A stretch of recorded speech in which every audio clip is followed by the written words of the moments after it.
కారం రంగు రుచితో ఉంటుంది. ఆచి మిరపపొడి అదరగొట్టే కారం రంగు రుచి.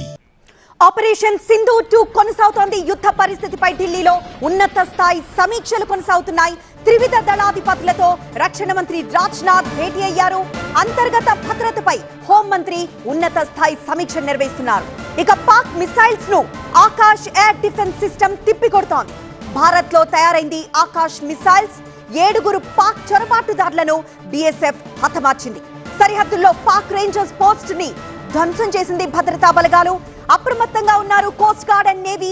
మరోవైపు ఆరోగ్య సేవలపై కేంద్ర మంత్రి నడ్డా సమీక్ష నిర్వహిస్తున్నారు. ఆహార నిల్వలపై కేంద్ర మంత్రి శివరాజ్ సింగ్ చౌహాన్ సమీక్ష నిర్వహిస్తున్నారు. ఇక సైబర్ సన్నద్ధతపై బ్యాంకులు, ఆర్థిక సంస్థలతో నిర్మలా సీతారామన్ భేటీ అయ్యారు. ఇక ప్రాదేశిక సైన్యం సేవలు ఉపయోగించుకునేందుకు సైన్యానికి అనుమతిచ్చారు. ఐపీఎల్ మ్యాచ్లు వారం పాటు సస్పెండ్ చేసింది బీసీసీఐ. రక్షణ మంత్రి రాజ్నాథ్ సింగ్ ఢిల్లీలోని తన కార్యాలయంలో ఉన్నత స్థాయి సమీక్ష నిర్వహించారు. దేశ పశ్చిమ సరిహద్దులో భద్రతా పరిస్థితిని సమీక్షించడంతో పాటు యుద్ధ సన్నద్ధతను పరిశీలించారు. ఇందులో త్రివిధ దళాల అధిపతులతో పాటు సిడిఎస్ అనిల్ చౌహాన్, రక్షణ శాఖ కార్యదర్శి రాజేష్ కుమార్ సింగ్ కూడా పాల్గొన్నారు.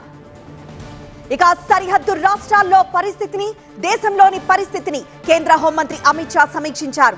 ఎయిర్పోర్టుల్లో భద్రతపై ప్రత్యేకంగా దృష్టి సారించారు. హోంశాఖ కార్యదర్శి Govind Mohan, IB director, BSF, CISF, BCAS director generals ఈ సమావేశంలో పాల్గొన్నారు.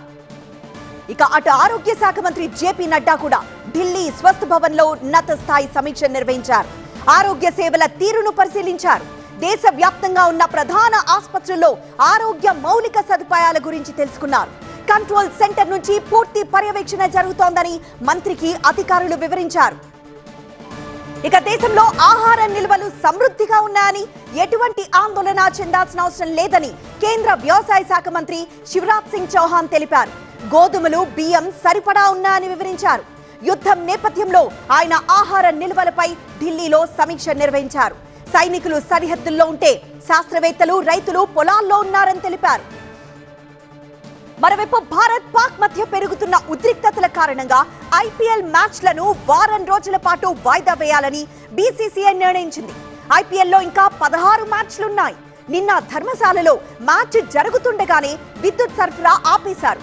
సాంకేతిక లోపమని ముందుగా భావించారు. కానీ భద్రతా కారణాల రీత్యా విద్యుత్ సరఫరా నిలిపివేశారని తెలియడంతో మ్యాచ్ ను ఆపేశారు. అటు పెరుగుతున్న ఉద్రిక్తతల కారణంగా స్వదేశానికి తిరిగి వెళ్లిపోయే ఆలోచనలో ఆస్ట్రేలియా క్రీడాకారులున్నారు.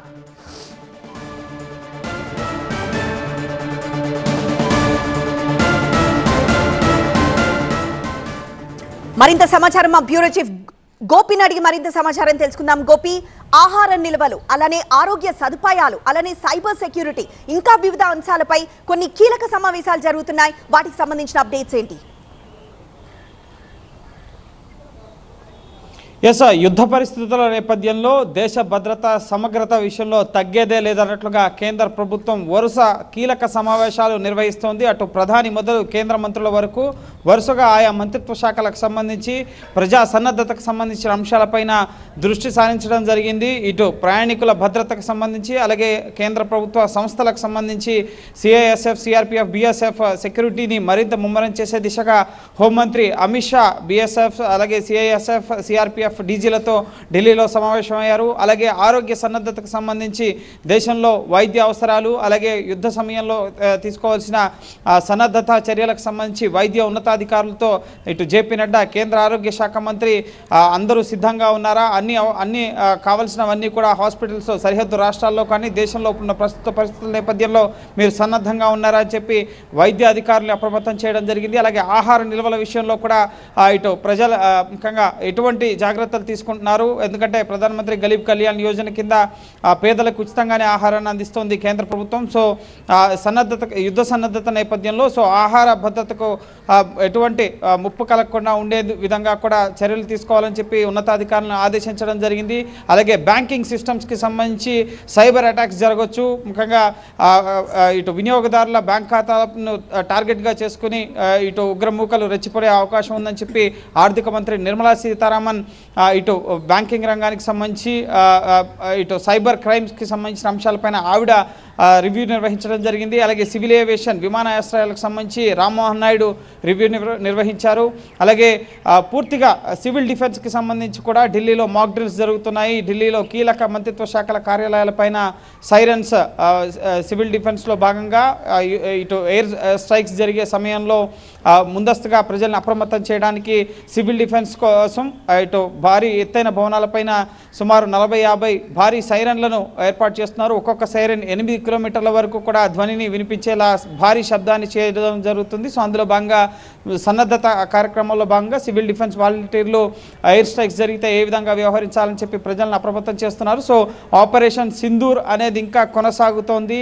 నిన్న రాత్రి ఏ విధంగా అయితే పాకిస్తాన్ పైన బాంబుల వర్షం భారత్ కురిపించడం జరిగిందో సో అదే స్థాయిలో మళ్ళీ ఒకవేళ పాక్ మళ్ళీ కవ్వింపు చర్యలకు పాల్పడినా, భారత్పై దాడికి తెగబడినా దాన్ని తిరిగి తిప్పికొట్టేందుకు అలాగే దానివల్ల ఏర్పడే పరిణామాలని ముందస్తుగానే అంచనా వేసుకుంటూ మంత్రిత్వ శాఖల వారీగా ఇటు మంత్రులు అధికారులను అప్రమత్తం చేస్తున్నారు. ప్రధాని నరేంద్ర మోడీ కూడా ఇప్పటికే మంత్రిత్వ శాఖల కార్యదర్శులతో సమావేశాన్ని ఏర్పాటు చేసి సమన్వయంతో ముందుకెళ్లాలి, ఇది దేశ భద్రత సమగ్రత ప్రజలకు సంబంధించిన అంశం కాబట్టి ఇది ప్రజా ప్రయోజనాలను కాపాడేందుకు ప్రభుత్వం సన్నద్ధంగా ఉంది, మీరు కూడా సిద్ధంగా ఉంటూ ఎటువంటి పరిస్థితి వచ్చినా దాన్ని ఎదుర్కొనేందుకు సన్నద్ధంగా ఉండాలని మంత్రిత్వ శాఖలకు సంబంధించిన విద్యుత్ రంగం అలాగే వ్యవసాయ రంగం అలాగే ఇటు ఆరోగ్య రంగానికి సంబంధించి సివిల్ సప్లైస్కి సంబంధించి అన్ని డిపార్ట్మెంట్స్కి సంబంధించిన అధికారులతో ప్రధాని నరేంద్ర మోడీ నేరుగా మాట్లాడారు. అలాగే బోర్డర్ స్టేట్స్ ఏవైతే జమ్మూ కాశ్మీర్, పంజాబ్, రాజస్థాన్, గుజరాత్ ఈ రాష్ట్రాలపైన ప్రస్తుతం బ్రేకింగ్ న్యూస్ ముఖ్యంగా 500 డ్రోన్లతో పాక్ సైన్యం దాడులు చేసినట్లుగా తెలుస్తోంది. వాటన్నింటినీ కూడా గగనతలంలోనే భారత రక్షణ వ్యవస్థ డిస్ట్రాయ్ చేయడం జరిగింది. ఇప్పుడు అందుతున్న సమాచారం ప్రకారం లేటెస్ట్గా 24 నగరాలపైన నిన్న రాత్రి జరిగిన విధ్వంసం ముఖ్యంగా భారత్ టార్గెట్గా చేసుకుని జమ్మూ ఎయిర్ బేస్ పైన కానీ అలాగే జమ్మూ కాశ్మీర్, పంజాబ్ అలాగే గుజరాత్, రాజస్థాన్ ఈ రాష్ట్రాలని సరిహద్దు రాష్ట్రాలని టార్గెట్గా చేసుకుని 3223 కిలోమీటర్ల భౌగోళిక సరిహద్దుని పాకిస్తాన్తో భారత్ కలిగి ఉంది. సో పాకిస్తాన్ ఇస్లామాబాద్, కరాచీ, లాహోర్ ఈ భూభాగాల నుంచి 500 డ్రోన్లని స్మాల్ డ్రోన్స్తో అటాక్స్ చేసినట్లుగా ఆర్మీ వర్గాల నుంచి మనకు అందుతున్న సమాచారం. దీన్ని అధికారికంగా ధృవీకరించాల్సి ఉంది. వాటన్నిటినీ కూడా నేలమట్టం చేసి భారత భూభాగ రక్షణలో చాలా కీలక పాత్ర నిన్న రాత్రి భారత ఆర్మీ అలాగే భారత రక్షణ వ్యవస్థ పోషించడం జరిగింది. సో ఇప్పుడు కూడా షెల్లింగ్స్ అనేవి జరుగుతున్నాయి. జమ్మూ కాశ్మీర్, పూంచ్ సరిహద్దుల్లో ఇంకా ఆయుధాలతో పాక్ సైన్యం కవ్వింపులకు పాల్పడుతున్న పరిస్థితి. సో ఈ రోజు రాత్రికి కూడా పరిస్థితి ఏ విధంగా ఉంటుంది, వాటిని ఎదుర్కొనేందుకు తీసుకోవాల్సిన చర్యలపైన కూడా ఇటు చీఫ్ ఆఫ్ డిఫెన్స్ స్టాఫ్తో ఆర్మీ అలాగే నేవీ, ఎయిర్ ఫోర్స్ చీఫ్స్తో రక్షణ మంత్రి రాజ్నాథ్ సింగ్ కూడా భేటీ అయ్యారు. సో భద్రత పరంగా అలాగే దేశ సరిహద్దు భద్రత, అంతర్గత భద్రత తీసుకోవాల్సిన చర్యలపైన కేంద్ర ప్రభుత్వం ప్రధానంగా దృష్టి సారించింది. ఎస్ గోపీకృష్ణ.